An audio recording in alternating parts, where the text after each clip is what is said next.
प्यारे भगवत प्रेमियों, हम परम पूज्य संत ज्ञानेश्वर स्वामी सदानंद जी के चरणों में कोट कोट प्रणाम करते हुए हम आप बंधुओं को आज इस प्रश्न का जवाब देते हैं, क्या शंकर जी देवता है या भगवान? शंकर जी देवता है या भगवान? ये बहुत जटिल गुत्थी है। अधिकांश लोग तो शंकर जी को भगवान ही कहते हैं। हम लोग भी शंकर जी को बहुत दिनों तक भगवान ही कहते रहे, क्योंकि संसार में जितनी जानकारी होती है ना, उसी जानकारी का तो उपयोग कर सकेगा कोई। असली जानकारी पहले भी बता दिया हमने कि असली जानकारी भगवान के सिवाय और दूसरा किसी की जानकारी दे ही नहीं सकता है। इसलिए हम आप लोगों को ये समझना है, ये जो प्रश्न किया है कि शंकर जी भगवान है या शंकर जी देवता है, इसके बारे में थोड़ा सा समझने का सब प्रयास करें। भगवत कृपा से संत ज्ञानेश्वर स्वामी सदानंद जी ने हमको इन दोनों का बहुत सहज और सरल इसका रहस्य बताया है कि शंकर जी क्या है। तो आइए बंधु, उत्पत्ति क्रम पर चलना होगा। इसको जानने के लिए उत्पत्ति क्रम को जानना पड़ेगा। शंकर जी जो देवता कहें कि भगवान कहें, हर व्यक्ति इसमें गुथा हुआ है।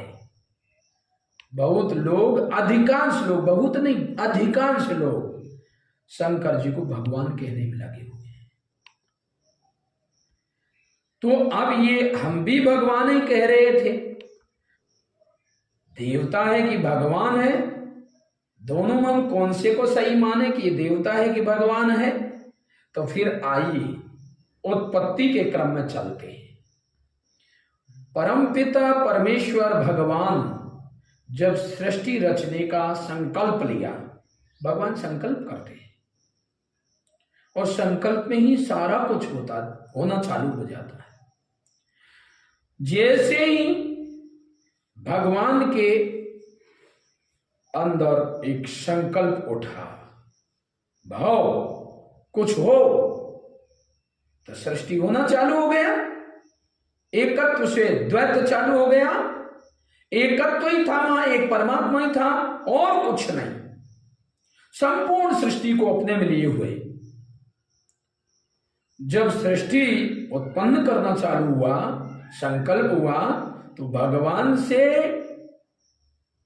एक शब्द छिटका। भगवान भी शब्द रूप तत्व में था, संपूर्ण सृष्टि को लेकर बैठा था। उसी में जड़ चेतन जो कुछ देव वर्ग सारा सृष्टि उसी में समाहित और एकत्व रूप में बैठे हुए थे। मात्र एक परमात्मा ही था, वहां और कोई नहीं। ना जड़ था, ना चेतन था, ना ये आत्मा था, ना ब्रह्म था, ना आदि शक्ति थी, ना ये आकाश वायु अग्नि जल, ये कुछ भी तो नहीं था। ये अंधकार प्रकाश, सूर्य चंद्रमा स्त्री पुरुष, ये तो है ही नहीं। वहां सृष्टि जैसी पैदा हुई तो क्या हुआ भाई? उसमें क्या हो रहा है? सृष्टि उत्पन्न होते ही उससे एक शब्द छिटका, जिस शब्द में क्या था? ज्योतिर्मय था। वे ज्योतिर्मय, परमात्मा वाला जो शब्द है वो ज्योतिर्मय नहीं है। वह शब्द रूप तत्व है, परंतु जैसे परमात्मा से छिटका तो जड़ चेतन से युक्त वह शब्द था जो ज्योतिर्मय था। जब आदि शक्ति जहां से उत्पन्न हो गई, मानी आदि शक्ति जहां से उत्पन्न होती है, तो आदि शक्ति से ही अब आगे का क्रम चालू होता है। आदि शक्ति से जब क्रम चालू होता है तो आदि शक्ति से ही ओम की उत्पत्ति होती है। तो ओम से उत्पत्ति तीनों की हुई। ओम से उत्पत्ति तीन देवताओं की हुई, जिसमें सृष्टि रचयिता ब्रह्मा, सृष्टि पालन करता विष्णु जी, सृष्टि संहारक शंकर जी, सृष्टि संहारक शंकर जी। ये तीनों ओम से ही, ओम का जब विभाजन हुआ, ओम से तीनों की जब उत्पत्ति हुई, तो ओम में से तीन पैदा हुए। ए ओ मैं के अंतर्गत इनकी उत्पत्ति हो जाती है। ऐसे ब्रह्मा जी, उसे आपका विष्णु जी, और मैं से महेश शिव जी, शंकर जी, ये तीनों पैदा हो गए। अब आदि शक्ति के आदेश अनुसार ये अपने अपने कार्य में कार्यरत हो गए। जब ये तीनों एक में हो जाते तो ओम अक्षर के माध्यम ये तीनों एका, मानिए तीनों एक, ओम उत्पन्न हुआ था और ओम से उत्पन्न हुए तो तीनों देवता, जिसमें ब्रह्मा जी, जिसमें विष्णु जी, जिसमें शंकर जी। शंकर जी क्या है? संहार कर रहे हैं। तो संहार तो कब होगा? जब पहले पैदा तो हो, पहले पैदा तो हो ना। तो ब्रह्मा पैदा हुआ, ब्रह्मा सृष्टि पैदा करने लगा। अब पैदा से क्या हो, इसका पालन भी तो होना है ना। तो पालन होने के लिए विष्णु जी की जरूरत पड़ी। अब जब फसल पकी जाती है तो कटाई भी तो जाती है ना, नहीं तो बेकार हो जाएगी। इसलिए उसका संहार करने वाला शंकर जी।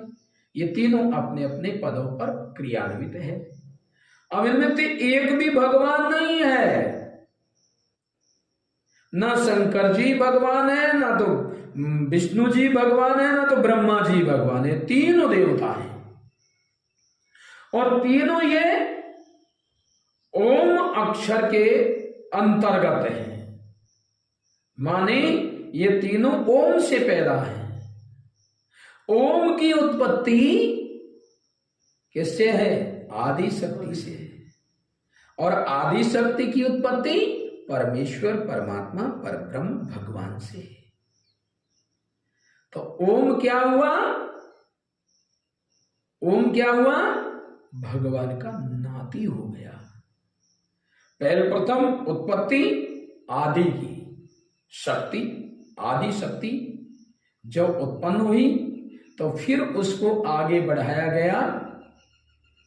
तो आदि शक्ति से उत्पन्न होने वाला जो विधान है वह आपके तीनों पुंटों में, जैसे ही मतलब वहां से उत्पत्ति हुई है तो उसमें आपको ओम से तीनों की उत्पत्ति हो गई। आदि शक्ति से, जैसे ही आदि शक्ति परमात्मा से उत्पन्न हुई है तो आदि शक्ति से ओम पैदा हुआ है। ओम से तीनों देवता पैदा हुए हैं।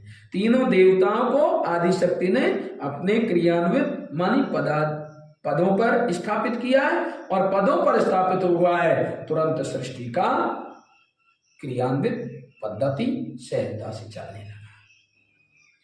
इसलिए कोई कहे कि शंकर जी भगवान है या देवता, तो हमको क्या कहना होगा? नहीं, भगवान तो है ही नहीं, ये देवता है। ये देवता है क्योंकि ये देवता की उत्पत्ति सहित जब जानेगा तब समझ में आएगा कि शंकर जी देवता है। तीनों देवताओं में से ये एक है, पूरा ओम भी नहीं। ओम अक्षर के माध्यम से तीनों हैं। ये ब्रह्म शक्ति, ईश्वर शक्ति ब्रह्म से इनकी पैदाइश है। ओम अक्षर से तीनों की उत्पत्ति है। इसलिए शंकर जी जो क्या है? देवता है। और देवता, जब उस देवता को देखेंगे, हम जानेंगे, तो वह देवता कैसा होगा? वही देवता है जिसके पास सांप भी है, उसके पास चंद्रमा भी है और वे त्रिशूल भी लिए हुए है, क्योंकि शक्ति का भी प्रदर्शन है ना, उसको संहार करना है।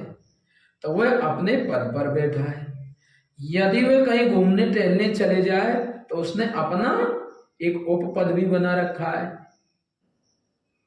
तो यमराज उसके काम नहीं बिगड़न दे, परंतु मेन संहार करता कौन है? शंकर जी। शंकर जी के आदेश पर यमराज काम करता है। यानी विष्णु जी को भी कहीं, जैसे आगे इसका भी रहस्य आएगा, विष्णु जी पर भगवान का अवतार आ गया तो उसकी क्रिया मतलब उसके पद का भार कौन सोचेगा, कौन करेगा उसे? तो विष्णु जी का भी असिस्टेंट होता है, मानी उसका उपपद होता है, जिसे इंद्र को दे रखा है, इंद्र को दे रखा है। यदि विष्णु जी कहीं उस पद से जैसे मुक्ति अमरता प्राप्त करें, भगवान का अवतार हो गया श्री विष्णु जी पर, तो फिर वे क्या करें भैया? विष्णु जी वाले पद को कौन संभाले? तो कौन संभालेगा? इंद्र संभालेगा। कोई दिक्कत नहीं आएगी, सारे कार्यों को संभाल लेगा। ऐसे ही फिर ब्रह्मा जी भी कहीं भक्ति में, सेवा में या अध्यात्म में या कहीं भी प्रवेश पा जाए और अपने पद को जैसे ही अलग हटे, तो इसका भी असिस्टेंट है, जिसको कहा गया है विश्वकर्मा। इसका कौन है? विश्वकर्मा। यदि ब्रह्मा जी भक्त बन जाए, ब्रह्मा जी मतलब भगवान की सेवा भक्ति में लग जाए, तो वह कार्य नहीं करे, तो फिर उसका कौन संभालेगा? तो कौन संभालेगा? विश्वकर्मा संभालेगा। इसी प्रकार इन तीनों देवताओं का कार्य भार जो संभालने की पद्धति है, संभलवाने की पद्धति है, वो किसने संभलवाई है इनको? आदि शक्ति के आदेश निर्देश में। और आदि शक्ति किसके आदेश निर्देश में है? भगवान के में। भगवान ही इनका सबका अध्यक्ष है। भगवान की अध्यक्षता में ये पूरी सृष्टि क्रम चल रहा है। उसकी अध्यक्षता में, भगवान की अध्यक्षता में ये कार्य हो रहा है। इसलिए शंकर जी को कदापि भगवान नहीं कह सकते। शंकर जी को कभी भी देवता कहेंगे तो ठीक है, परंतु उसको कुछ और कहने लगे या छोटा देवता कहने लगे या ऐसे मतलब भगवान कहने लगे तो दोनों गलत हो जाएगा ना। इसलिए यदि शंकर जी के बारे में जानना है तो वो एक देवता है, यहाँ से आगे कुछ नहीं है। आगे यदि उसकी जो बात बड़ी है उसको भी भगवत कृपा से रखा जाए कि ये शंकर ही शिव है या शिव ही शंकर है, ये भी बहुत जटिल बुद्धि लगी हुई है। लोग शंकर को ही मतलब शिव कहते हैं, शिव को ही बहुत शंकर कहते हैं, जबकि दोनों चीज एक नहीं है। ये दोनों चीज एक नहीं है। शंकर जी के बारे में तो आपने जान ही लिया होगा कि शंकर जी एक देवता है जिसके पास सांप गले में लटके हुए होंगे, जिसके मस्तक पर चंद्रमा होगा। 3 भाइयों में से ये संहारकर्ता के पद पर बैठे हैं। आदि शक्ति से पैदा है, आदि शक्ति इनका माता है और परम पिता परमेश्वर भगवान जो है इनका पिता है।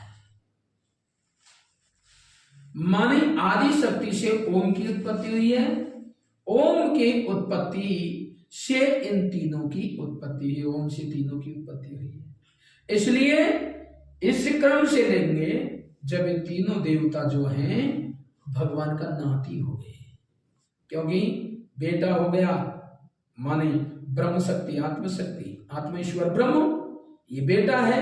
अब बेटा से पैदा हो रहा नाती हुआ, इसलिए भगवान तो कभी कहना ही नहीं शंकर जी को, बेटा भी नहीं कह सकते।